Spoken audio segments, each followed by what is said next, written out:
একদিন হজরত ওমর রাদিয়াল্লাহু তাআলা আনহু মদিনার কোনো এক নির্জন গিরিপথ দিয়ে হেঁটে যাচ্ছিলেন। হঠাৎ করে পাহাড়ের ঝোপ জঙ্গল থেকে একটি মেয়ে তার সামনে চলে আসলো। হজরত ওমর রাদিয়াল্লাহু তাআলা আনহু মেয়েটিকে দেখে অনেক আশ্চর্য এবং অবাক হয়ে গেলেন। মেয়েটির বয়স আনুমানিক 18 থেকে 20 বছর ছিল। হজরত ওমর রাদিয়াল্লাহু তাআলা আনহু তাকে বললেন, কে তুমি? এই নির্জন গিরিপথে একা একা তুমি এখানে কি করছো? মেয়েটি বলল, হে পথিক, আমি মদিনার কোনো মানুষ না, আমি মদিনার বাহির থেকে এসেছি হজরত ওমরের সাক্ষাৎ পাওয়ার জন্য। আপনি কি বলতে পারবেন হজরত ওমরের রাজদরবার কোথায়? মেয়েটি যেহেতু এর আগে কখনোই মদিনায় আসেনি, তাই মেয়েটি হজরত ওমর রাদিয়াল্লাহু তাআলা আনহুকে চিনতে পারল না। হজরত ওমর রাদিয়াল্লাহু তাআলা আনহু বললেন, তুমি কি উদ্দেশ্যে খলিফার সাক্ষাতের জন্য এসেছ? মেয়েটি বলল, আমি অনেক দূর থেকে এসেছি। দীর্ঘ 6 দিন যাবৎ আমি এই পাহাড়ের গিরিপথে অবস্থান করছি এবং আমার বিশ্বাস ছিল কোনো এক সময় আমি কোনো একজনের দেখা পাব এবং তার মাধ্যমে খলিফা ওমরের সাথে সাক্ষাৎ করতে পারব। হজরত ওমর বললেন, হে মেয়ে, তুমি কোথা থেকে এসেছ? তোমার নাম কি? মেয়েটি বলল, আমার নাম শাহের বানু, আমি রোম সাম্রাজ্য থেকে এসেছি। আমি রোমের জেলখানায় দীর্ঘদিন বন্দী ছিলাম। আপনি যখন রোম বিজয় করলেন তখন কারাগারের বন্দীদের আপনি নিঃশর্ত মুক্তি দিলেন। সেই বন্দীদের মধ্যে আমিও একজন বন্দী। আমি 6 বছর বয়সে ঈমান গ্রহণ করেছি এবং 12 বছর ঈমানের কঠিন পরীক্ষা দিয়েছি। জেলখানায় আমাকে অনেক জুলুম এবং নির্যাতনের শিকার হতে হয়েছে। আমি যখন জেলখানা থেকে বের হলাম, পৃথিবীতে আমার আর আপন বলতে কেহ রইল না। আপনজন থাকলেই বাকি, তারা তো সকলেই খ্রিস্টান, কিন্তু আমি তো ঈমান গ্রহণ করেছি, আমি তো ঈমানদার। আমি কি করে তাদের কাছে ফিরে যাব? তাই আমি মদিনায় এসেছি আপনার কাছে সাহায্যের জন্য। আমার এখন যাবার মতো কোনো জায়গা নেই। হজরত ওমর রাদিয়াল্লাহু তাআলা আনহু বললেন, হে শাহের বানু, তুমি কোনো চিন্তা করো না, তুমি আমার বাড়িতে থাকবে। এই বলে খলিফা ওমর শাহের বানুকে সঙ্গে করে নিয়ে বাড়িতে চলে আসলেন। বাড়িতে আসার পর হজরত ওমর রাদিয়াল্লাহু তাআলা আনহু তাকে বললেন, মা শাহের বানু, তুমি যদি রাজি থাকো, আমার পুত্র আব্দুল্লাহর সঙ্গে আমি তোমারে বিবাহ দিতে চাই। আমার পুত্র আব্দুল্লাহ কোরআনের হাফেজ এবং সেই সাথে 6 লক্ষ হাদিসের হাফেজ, অনেক পরহেজগার এবং দিনদার ও ঈমানদার। মেয়েটি এবার বলল, ইয়া আমিরুল মুমিনিন, আপনি আমাকে যে প্রস্তাবটি দিয়েছেন, নিঃসন্দেহে এই প্রস্তাবটি উত্তম প্রস্তাব, অনেক ভালো একটি প্রস্তাব, কিন্তু আমি আপনার ছেলে আব্দুল্লাহকে বিবাহ করতে পারবো না। হজরত ওমর রাদিয়াল্লাহু তাআলা আনহু বললেন, কেন তুমি আমার ছেলেকে বিবাহ করতে পারবে না? শাহের বানু বলল, ইয়া আমিরুল মুমিনিন, আমি অন্য কাউকে মনে মনে স্বামী হিসেবে প্রার্থনা করে এসেছি। হজরত ওমর রাদিয়াল্লাহু তাআলা আনহু বললেন, কে সে? শাহের বানু বলল, ছেলের নাম হুসাইন, বাবার নাম আলী, মায়ের নাম ফাতেমা আর নানার নাম মোহাম্মদ রাসূলুল্লাহ সাল্লাল্লাহু আলাইহি ওয়াসাল্লাম। আমি যখন জেলখানায় বন্দী ছিলাম, কাফেরদের অত্যাচার এবং জুলুম সইতে না পেরে আমি কাঁদতে কাঁদতে ঘুমিয়ে যেতাম। একদিন ঘুমের ঘরে দেখলাম নবীজি আমার স্বপ্নে চলে এসেছেন। নবীজি স্বপ্নে এসে আমাকে বলছেন, হে শাহের বানু, তুমি কেঁদো না, অতি তাড়াতাড়ি আল্লাহ রাব্বুল আলামিন তোমাকে এমন পুরস্কার দিবেন, তুমি এই জেলখানার সকল দুঃখ এবং কষ্ট ভুলে যাবে। সেই দিন নবীজির চেহারা দেখে আমি অনেক অবাক হয়ে গিয়েছিলাম। পৃথিবীতে এত সুন্দর যে মানুষ হতে পারে, নবীজিকে যদি না দেখতাম তাহলে আমি বিশ্বাসই করতাম না। স্বপ্নে নবীজি আমাকে তার ডান হাতের দিকে তাকাতে বললেন। আমি যখন নবীজির ডান হাতের দিকে তাকালাম, আমি খেয়াল করলাম নবীজির ডান হাতে একটি যুবকের ছবি দেখা যাচ্ছে। আমি জিজ্ঞেস করলাম, ইয়া রাসূলুল্লাহ, এই যুবকটি কে? নবীজি বললেন, এই যুবকটি হলো আমার প্রিয় কলিজার টুকরা নাতি ইমাম হোসাইন। নিঃসন্দেহে আল্লাহ রাব্বুল আলামিন তোমাকে অনেক বড় পুরস্কার দিবেন। সেই দিন রাসূলুল্লাহ সাল্লাল্লাহু আলাইহি ওয়াসাল্লামের সেই ইঙ্গিত আমি বুঝতে পেরেছিলাম এবং সেই দিন থেকে আল্লাহ রাব্বুল আলামিনের কাছে ইমাম হোসাইনের স্ত্রী হবার জন্য আমি বারবার প্রার্থনা করে এসেছি। শাহের বানুর এই কথাগুলো শোনার পর খলিফা ওমর রাদিয়াল্লাহু তাআলা আনহু আর এক মুহূর্ত দেরি করলেন না। সঙ্গে সঙ্গে হজরত আলীর বাড়িতে চলে আসলেন। বাড়িতে এসে সালাম দিলেন, আসসালামু আলাইকুম ইয়া আহলাল বাইত। সঙ্গে সঙ্গে হজরত আলী রাদিয়াল্লাহু তাআলা আনহু ঘর থেকে বের হয়ে আসলেন। হজরত ওমর রাদিয়াল্লাহু তাআলা আনহু বললেন, তোমার ছেলে হোসাইনের জন্য আমি উত্তম একটি প্রস্তাব নিয়ে এসেছি। অত্যন্ত দিনদার, ঈমানদার ও পরহেজগার একজন মেয়ে পাওয়া গিয়েছে, যে মেয়েটি তোমার ছেলে হোসাইনকে স্বামী হিসেবে আল্লাহ রাব্বুল আলামিনের কাছে দীর্ঘদিন ধরে প্রার্থনা করে এসেছে। মেয়েটি 6 বছর বয়সে ঈমান গ্রহণ করেছে। 12 বছর জেলখানায় থেকেছে, অনেক নির্যাতন এবং জুলুমের শিকার হয়েছে, তবুও ঈমান ছাড়েনি এবং এই 12 বছর তোমাকে স্বামী হিসেবে পাওয়ার জন্য আল্লাহ রাব্বুল আলামিনের কাছে বারবার প্রার্থনা করে এসেছে।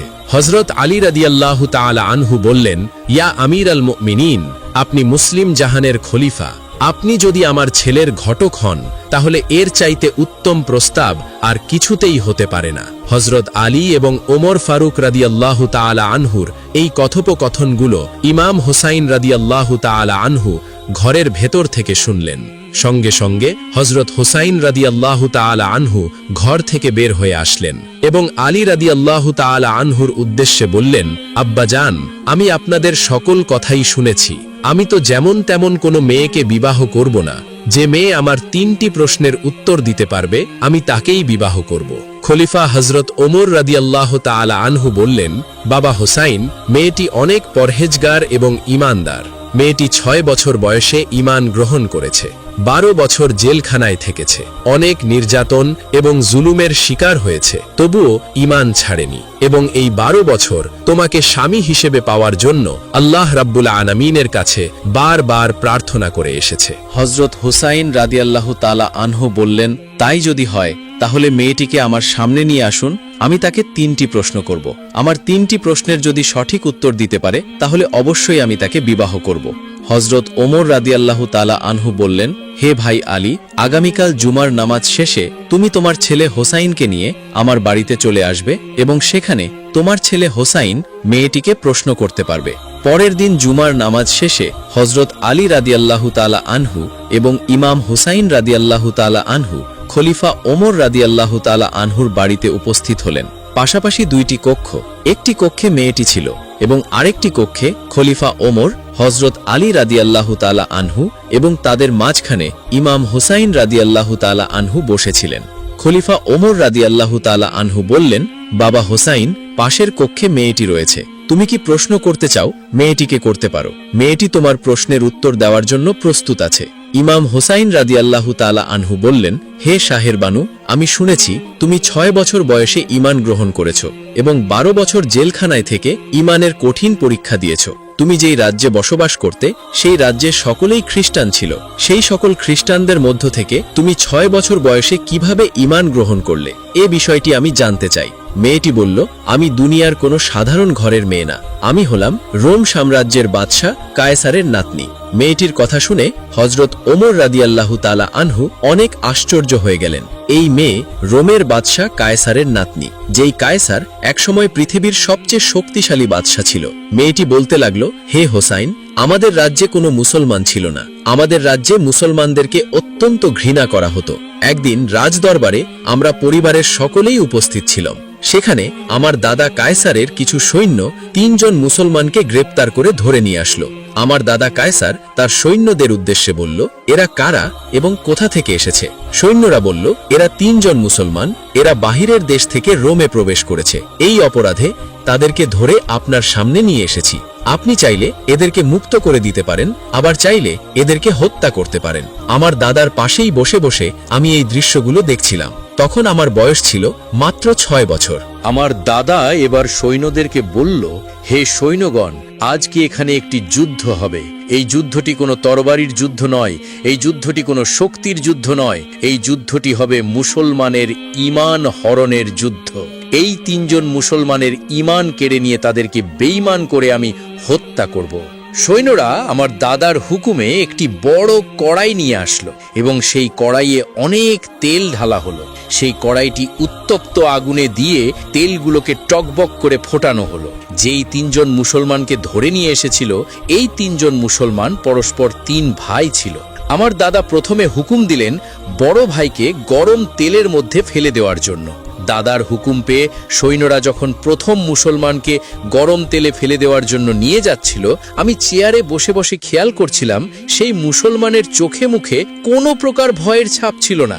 সে নির্ভয়ে নির্দ্বিধায় গরম তেলে পড়ার জন্য এগিয়ে যাচ্ছিল। ওই সময় আমার দাদা কায়সার চিৎকার করে বললেন, হে মুসলমান, আমার একটা ইশারায় তোমাকে গরম তেলে ফেলা হবে এবং মুহূর্তের মধ্যেই তুমি মৃত্যুবরণ করবে। তুমি যদি আমার হুকুম মানো, ঈমান ছেড়ে দাও এবং কালেমা যদি তুমি ছেড়ে দাও, তাহলে তোমাকে আমি মুক্তি দিয়ে দেব এবং তোমাকে অনেক সম্মানিত করব। আমার দাদা কায়সারের এই কথা শুনে সেই মুসলমান বলেছিল, আমি মুসলমান, আমরা মরলে তো জান্নাত পাবো, যেই জান্নাতে রয়েছে এই দুনিয়ার চেয়ে অনেক আরামায়েশ এবং বিলাসিতা। আমরা মুসলমান জীবন দিব, তারপরও আপনার মতো কুলাঙ্গার বাদশার কাছে কখনো মাথা নত করব না। আমার দাদা কায়সার এবার অনেক রেগে গেলেন এবং সঙ্গে সঙ্গে সৈন্যকে হুকুম দিলেন, এই মুসলমানকে গরম তেলে ফেলাবক। আমার দাদার হুকুম পাওয়া মাত্রই সৈন্যরা সেই মুসলমানকে গরম তেলে ফেলে দিল। আমি খেয়াল করলাম, সেই মুসলমানকে যখন গরম তেলে ফেলে দেওয়া হচ্ছিল, সে মুখে একটি ধ্বনি বারবার উচ্চারণ করছিল, লা ইলাহা ইল্লাল্লাহু মুহাম্মাদুর রাসূলুল্লাহ। মুসলমানকে গরম তেলে ফেলে দেওয়ার পর তার দেহ থেকে আত্মাটা বের হয়ে চলে গেল। আমার মনে হলো আমার চোখের সামনে দিয়ে একটি সবুজ পাখি আসমানে গিয়ে আসমানের কোনো এক সবুজ বাগানে মিশে গেল। এভাবে আবার দ্বিতীয় মুসলমানকে নিয়ে আসা হলো এবং সেই দ্বিতীয় মুসলমানকে গরম তেলে ফেলে দেওয়ার আগে আমার দাদা কায়সার বললেন, তোমার বড় ভাইকে আমি হত্যা করেছি এই গরম তেলে ফেলে দিয়ে। তোমার বড় ভাইয়ের কি পরিণতি হয়েছে তুমি তো নিজের চোখে দেখেছো।